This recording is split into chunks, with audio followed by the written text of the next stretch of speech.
Ladies and gentlemen, let's talk about Cybl stock. Cybl stock is up 30% for the day. And people have been asking me, hey, what's going on with this? What's happening? Why is this moving? I have no idea. I just checked the Twitter of Cybl and the Twitter of the CEO for Cybl, and there's nothing. Like, there's not even he didn't even drop a hint or anything. I'm not seeing anything. So this is just moving 30% just for the heck of it. Like, there's nothing. Like, I was looking and I'm like, I don't see anything, guys. So the last time we've seen this, I think it was, the last time this happened, it was because somebody knew something ahead of time and they were loading up right now. And then the news hit and then it pumped huge. That's what happened last time. So keep an eye on Cybl news for the rest of next week. Or it's possible that they have news releasing at the end of this day, like in after hours, and they're going to release it in after hours. And then we get a huge pump, I guess, on Monday. That would be what we would expect, if that's what I think is happening, because this doesn't make sense. We just don't. It doesn't make sense. There's literally nothing at all. I checked their IR deck. I don't see any. I don't see any update on their investor relations page, unless they just updated it literally like a minute ago, as I left the update page, the investor relations page. I mean, so I don't see anything. But it's exciting. Sure, I'm excited, right? I got my average of 005s. Yeah, we'll see what happens. This one, if it gets a catalyst, it can move like a penny, half a penny. So be ready to hit the sell button on Monday if we do get the pump. Because if they release the news in after hours, this is not going to pump today then. Because the market's going to be closed. Today's Friday, right? Let me just check because I don't even remember. Yeah, it's Friday. Of course it's Friday. I'm eating a Crave case from White Castle that Joey Shaw bought me. Shout out to that guy. What a nice guy. I always make fun of him for holding a big bag on MSTR, but great guy. But you can see here, I mean, unless it's just going to make a move, I don't know. Either way, it doesn't matter. It doesn't matter. It makes sense to buy here anyways, right? It just makes sense. What do you want to buy the top and hold it all the way down? Buy high, sell low? It doesn't make sense. This makes sense. This has always been the absolute bottom on Cybl. It's always been the absolute bottom. So we could just be getting this move because buyers are stepping in. There are people who have been waiting for this to come down nice and cheap, and here we are. Because you want to buy down here, not all the way up there. Those people holding a big bag at 2 cents, they're good luck to them. But yeah, I mean, this is a good sign. Anyone who's scared, concerned, shaking because they don't know any better. Because I realized this a few days ago. A lot of us who have been trading Cybl since 2021, a lot of us started in the stock market trading penny stocks. So for us, if we buy a stock and it drops 50%, we're just like, whatever. Like, we've been there. Like, to us, it's no big deal. It's nothing. Like, oh, down 80%, cool. Don't give a fuck. Because we've been there. We've done it. Like, we dollar cost average and then the catalyst hits and it goes up hundreds of percentages and we make our money anyways. A lot of us started trading penny stocks back then.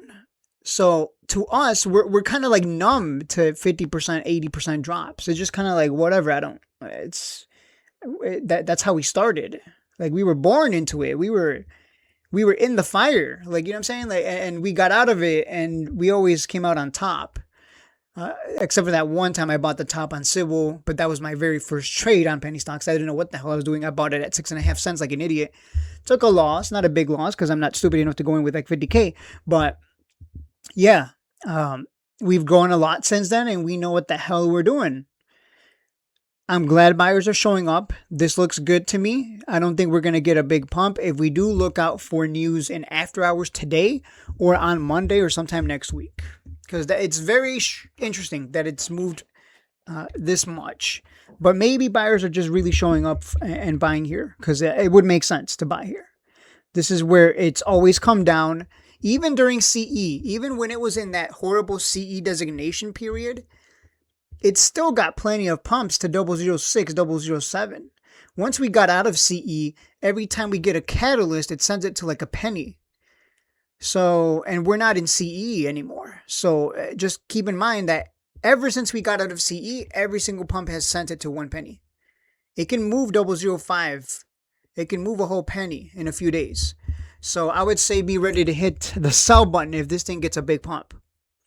Someone might know something, maybe not. Maybe it's just, maybe it's that guy Chase from Twitter buying. Who knows? But yeah. Because I think I saw a post from him. Nobody knows who the hell I'm talking about, but because I do watch Twitter. I do keep an eye on people on X and what they're talking about.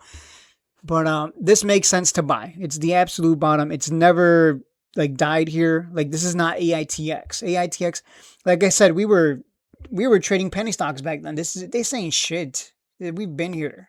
Holding down 58%, 80% doesn't mean anything anymore. Yeah, this is not Cybl. I mean, this is not AITX. AITX, horrible share structure. So bad that it just keeps tanking. And we're not going to see this happen with Cybl because Cybl doesn't have this terrible share structure. AITX dilutes, I believe, 500 million, like a billion every 2 months. They dilute on average 6 billion every year. That's where their share structure is so bad. Like it's terrible. That is why this stock is, I say dying off, but really what I mean by dying off is it just keeps tanking and goes to 0001s, and then it just kind of, it's over. It's game over. You're not going to, it's just best to get away from it and just never touch it again. But that's not the case with Cybl. AITX is doing a reverse split so that they can do it all over again, so that they can bring down the share structure without buying back the shares. It's just easier to do a reverse split and then dilute all over again and repeat the cycle. So AITX shareholders, they're completely like done for. They're finished. The people who added 50, 80K or 100K plus, they're fucking dead. Cybl stock is not that. So, and the fact that it's moving like this, just on people, just on so little volume and people just buying and the selling pressures, being finished, that's a good sign, because that means when we get a catalyst and the volume comes in, we're going to get a significant move to the upside. And that's a good sign. I think this can genuinely still go back to 1 penny. It still has that power, as long as they don't start following AITX in terms of dilution. So, which is what I'm keeping an eye on. If this thing starts diluting like crazy, you better believe I'm just going to get out, never touch it again. It's the last penny stock I'm trading to. I'm pretty much done with AITX and ILIS. They both just, died in the black chasm of all the dead penny stocks that just went to, triple, quadruple zeros or whatever. Anyways, that's the update on Cybl. Literally, we know nothing, but it looks good. It looks good to me. I don't know why people are scared. I think the people that are scared, concerned, are people that don't have the experience and probably should not be trading penny stocks because you just don't got it. Like some people got it and some people don't. Penny stocks are not for people who are gonna shake the moment you're in the red. Like we were in the red on Cybl so many times, down 30, 50, 80%. It doesn't. We've been there. This is too easy. And I'm glad that people get to experience the pain of holding a bag and then it comes back up for you. Because that's all Cybl has ever done. If you're bad at trading penny stocks, I want you to think about what I'm about to say. If you're bad at trading penny stocks, it always came back up for you. It has been doing so since 2020, once it bottomed out after that big run to 6 cents. So I want you to realize that even if you're bad at trading and don't time the exact bottom, you always end up a winner because this thing always goes up on that catalyst. I don't know when the catalyst is going to hit. I know that we get a catalyst we get 2 catalysts a year that send it flying. So let's see if we get at least, I don't even care if we get 2 pumps this year. Just give me my 1 pump. I'll get out with my profit and then I'll wait for 000s again or 0011. Rinse and repeat. Might as well keep abusing it. We've been abusing it for what? ever since. I've been abusing it since it bottomed out after that big run to 6.5 cents, where I took that loss because I was an idiot. Because Moon Market said, oh, it's going to go to $1. And I'm like, oh my God, I'm a complete beginner and I don't know what the fuck I'm doing. So I'm just going to chase at 6.5 cents because it's going to go to $1 and I'm going to miss out. So I'm going to chase because I'm going to turn, I did the math too. I'm like, if I put in 12K and it goes 20x. Oh my God, I'm a genius. Yeah, I was an idiot. I ended up losing about 6K if I recall. So, lesson learned, and here we are 5 years later, and we're doing fantastic. So I hope everyone else is doing fantastic too. Hope you've become a better trader. I think this is a buy down here and hold for 0006, 009, and 0.0112. Those are my targets at least. All right, guys, I'll leave it at that.